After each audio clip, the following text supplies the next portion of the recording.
Continuing with structural geology, low strain rate means less elastic, more ductile, strength decreases, work hardening decreases, there's high strain rate, and the more likely you will have fractures. There's homogeneous strain. Originally straight lines remain straight. Originally parallel lines remain parallel. Circles become ellipses. Squares become rectangles. You can't get a picture of an observed strain or the history leading up to the current strain to the current strain state because there are incremental strain steps that may not have been linear because the rock can become so deformed. Here we have stresses represented by the arrows acting on a two-dimensional body and heterogeneous strain. Moving faster than she did. We get to brittle deformation structures.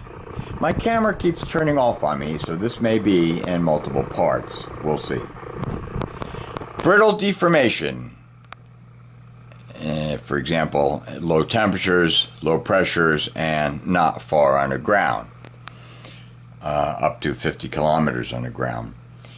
The brittle fault zone. There's cataclysis, crack, which is fracture or joint along which there has not been any shear movement.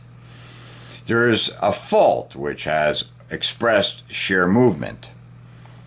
Fracture zone, fracture, a plane of discontinuity. There's a joint, popped open with shear movement. Shear fracture, and we'll discuss these things. Fault where shear movement has occurred. And tensile stress. Opposite of compaction, stress. Outward from crack, extending. Here we see a diagram. This is rifting. The stress is pulling this body horizontally apart. That's the fracture zone under the tensile strength. Some have an agnastomas onto each other, which means where the cracks come together. She didn't explain that. The stresses decrease since A to B area gets bigger. Cataclysis is where there's grinding of rock material between two pieces of rocks that are sliding against each structure. Fracturing, crushing, sliding of grains against each other.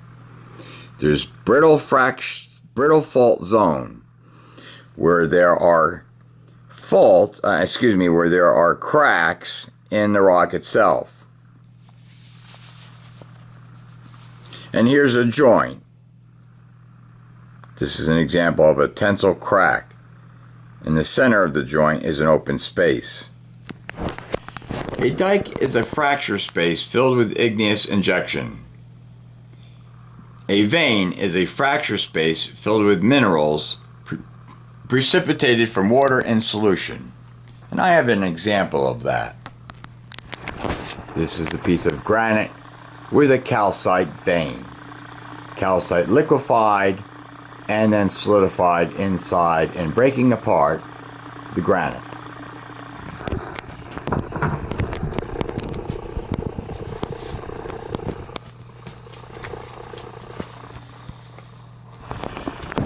Fracture genesis. Griffith cracks. The embryonic stage of fracturing. What are they and how are they formed? And how are they then exploited? Imperfections in the crystal lattice. Remember, in a mineral, although it has similar chemical composition, the atoms can still be substituted by other types of similar family elements. Cracks form at a sigma much lower than the theoretical requirement. Imperfections in the crystal lattice store remote stress around their edges. Crack imperfections with the greatest axial ratios store highest magnitude stress, and when stored stress equals the bond strength along the imperfection, bonds break and tensile cracks begin to form. Tensile because the stress is tangent to the sides of the imperfection. Longitudinal splitting can also occur under an axial compression or a low confining pressure. And here we have diagrams. Tensile crack development, sigma 1 in the upward and downward direction. Axial ratio is A over B. And in this second diagram of a rock, we have thorough growing cracks. When cracks are of this form, this can't handle as much stress as a circular crack, so tangential stresses will fault it. So in Griffith cracks in these imperfections don't handle the load at all evenly. Here we have longitudinal splitting, where the stress is in a downward direction. The splitting is parallel to that stress.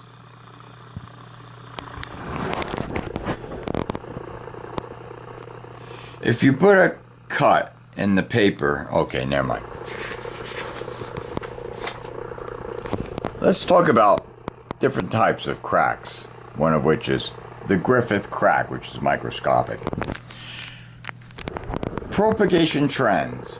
Based on the orientation of the imperfections or Griffith cracks to the direction of principal stress, propagation of cracks is different. However, these cracks do not turn into shear fractures or simply grow along their own plane. The shear depicted here in this diagram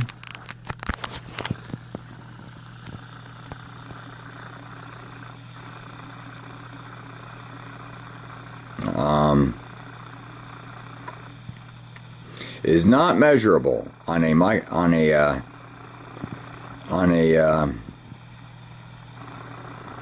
scale that you can read, and merely represents the direction in which initial cracking occurs. Here's the direction of different types of cracking. Microscopic mode, and this is mode 1 tensile crack forming. The stresses are breaking this crack open. Microscopic mode of propagation is based on crack loading. Mode 2 shear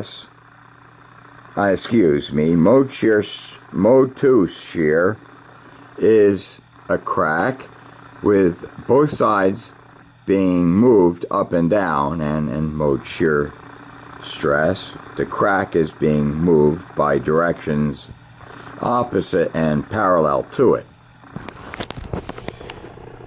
When we shear, we don't mean measurable shear movement along the microscopic imperfections. We mean that if the imperfection is oriented at an angle of sigma 1 direction or greatest stress direction, then there is going to be a stress along it.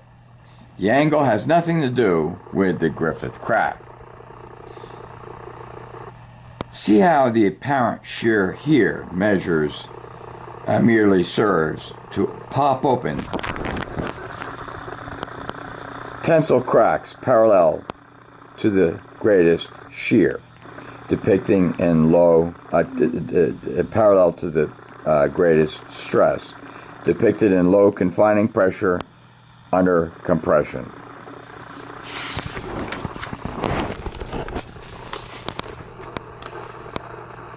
Under stress, micro cracks perpendicular to the stress close tighter, and slight volume decrease occurs.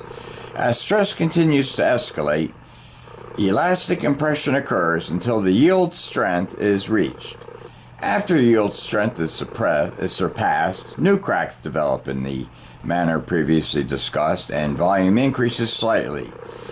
This is called dilatancy.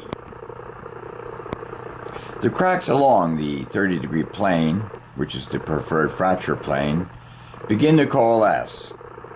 Planes also come in 60 and 120 degrees, but 30 is the basic angle.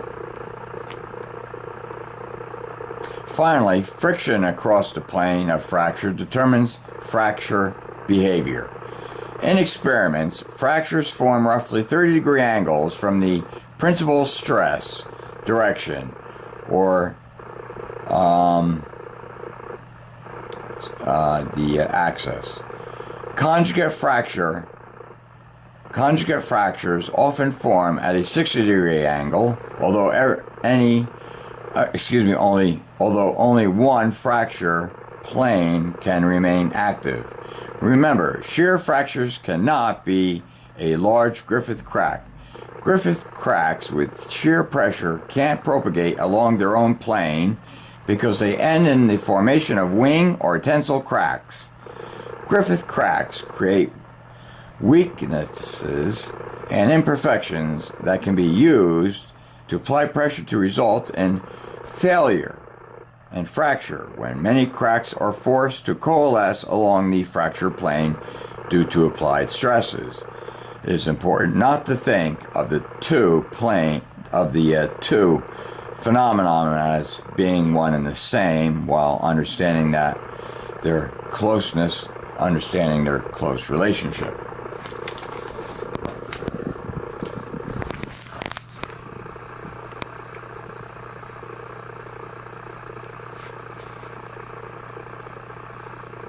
Materials like to fracture along specific planes. Here's a diagram. If you have conjugate fractures, you can orient them in space according to the three angles of stress. One developing at sigma 1 at 30 degrees, so sigma 1 is the bisector of the active angle. So sigma 3 is the bisector of the obtuse angle. So sigma 2 is the direction of the intermediate strength, which comes out toward you, the viewer. So you have a perfect three-dimensional orientation of the stress field at the time of formation of those fractures. We see the fracture at a 30-degree angle here with the stresses. This is induced fracturing in a little lines indicate sutured micro cracks. Cracks will form shut under small pressures or stresses. This plane in the middle has become weakest first and will develop its first fracture. The frictional resistance across this plane of fracture will determine if there will be a shear displacement. Up here we see conjugate fractures, or 30-degree fracture, 60 and 120 degrees.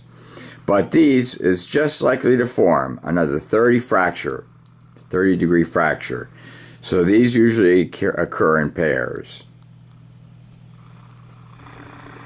Here we see on the x-axis the behavior of the stress, and on the y-axis fracture development.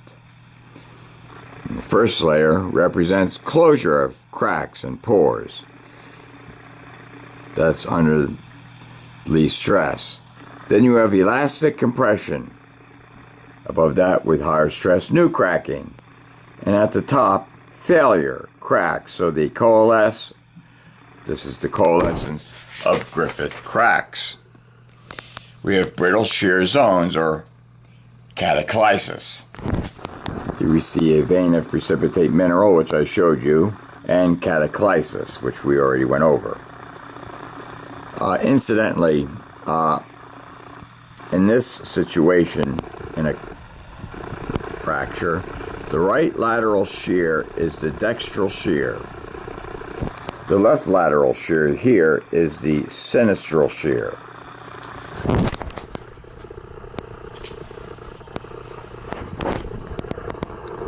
Joints and veins. Brittle deformation. Joints and veins. Joints and veins are fractures along which no shear movement has been experienced. So the rock fractures, but doesn't move along the fracture plane. Veins are filled with mineral precipitates from solution. And we already talked about the vein, and I showed you the rock. Joints are no shear displacement fracture surfaces. Fractures filled with mineral precipitates and solution in veins. Remember that. That was a calcite vein in granite that I showed you. Imperfections of jointed and vein formations are hotly disputed, and this is an area of active research in structural geology.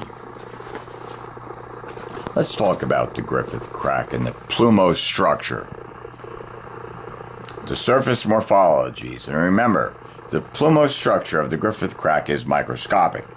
It forms along fracture faces of tensile fractures and joints. These structures reflect heterogeneous material and shifting stresses along the imperfections. Let's take a look at the Griffith crack. Surface morphology of joints, the plumose structure. At the origin is where the stress starts. The mirror zone is a smooth, high-stress planar surface. After that, you get into the mist zone where there are cracks